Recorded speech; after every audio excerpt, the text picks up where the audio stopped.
and welcome back to Creative Pet Keeping. In today's video, I'm going to give you an update on my little baby bettas that are now 1 month old. And one of the things that you tend to end up doing when you have tiny little fry is daily or every other day water changes.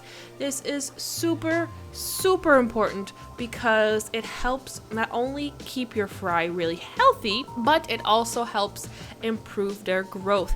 Now, there are theories that say that when baby bettas grow up, certain larger fry will release growth inhibiting hormones into the water, which will prevent other fry from growing. I'm not really sure if that is 100% true or if there were any actual scientific studies done on this, but it seems to be what most breeders tend to follow. So everyone tends to say that the more water changes you do, the faster and more efficiently your fry will grow. And then once you end up jarring your fry, and when they're jarred, they're completely alone in their own separate water without any exposure to any sort of hormones or chemicals or anything from any other fry, that seems to be the time where fry tend to grow the most. So we're in kind of theory land, but that seems to be recurring for a lot of people. So because of that, that's kind of what we're going with. Now, as you can see, I have a little airline tubing hose that I attached to my sponge filter. It's just kind of suctioned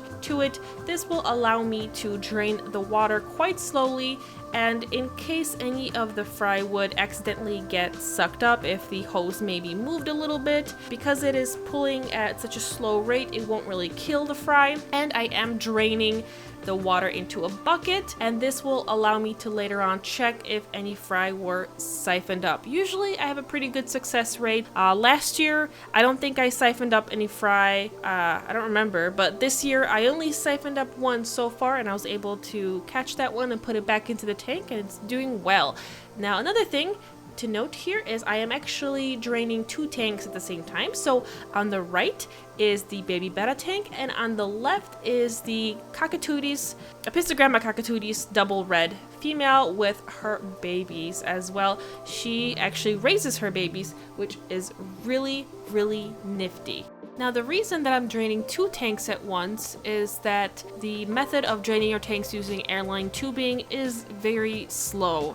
So it's a little bit, a bit of a more efficient way to use my time to be draining 2 tanks at once versus just one. The important part is, as you're doing maintenance on all your other tanks, be sure to not get distracted and keep track of how much your tanks are filling up in your buckets. As you can see, I have 2 different buckets over here, so I can kind of monitor. One is a little smaller because I am draining a smaller tank, which is 5 gallons.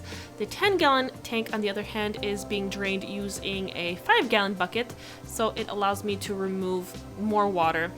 When it comes to draining tanks, there's definitely different methods you can end up using. One other tip that I have is be very careful not to bump the airline tubes, because they will move, and then if they move out of the way, they can suck up your fish. I have mine attached using a clothes hanger. As you can see, it's attached to my aquarium rack. So after you are done draining your tank, it is time to fill it back up. I like to fill up a clear tote that I put higher than my tank with some clean water. I add some prime conditioner as well as 1 tablespoon of aquarium salt that will kind of help with disease prevention, such as velvet or bacterial growth at the bottom of the tank that can attack the ventral fins and kind of eat away at them. Some people will drip their water into their tank. I use the same airline tubing to slowly pour the water into the tank. I also have a heater inside of the container above that will match the temperature to the temperature of the tank. This will ensure that the fish will not get shocked through the process of adding the water back in. When it comes to any sort of fry, fish fry, you have to take things slow.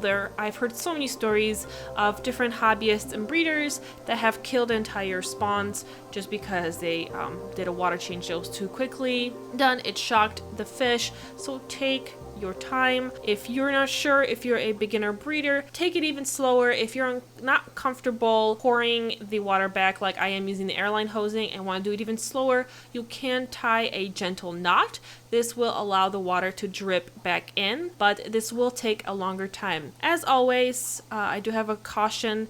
Be sure to monitor your tank so that you will not overflow it as you are refilling it back up. So this is what the tank looks after I cleaned it up. I put some new Indian almond leaves in there as well as some wood, and the little baby bettas are enjoying their time kind of swimming around. The only part that I didn't get to film was when I was siphoning up all the poop and debris that was at the bottom. I was using a turkey baster to do that. Whenever I do a water change, I tend to feed the fry right after, and this will ensure that they will have a bunch of little food that they can pick off of the bottom or wherever it will settle. But that is it for the video. I hope that you enjoyed watching the little update on my fry as well as how I do water changes. Don't forget to hit that subscribe button as well as the notification button for more videos.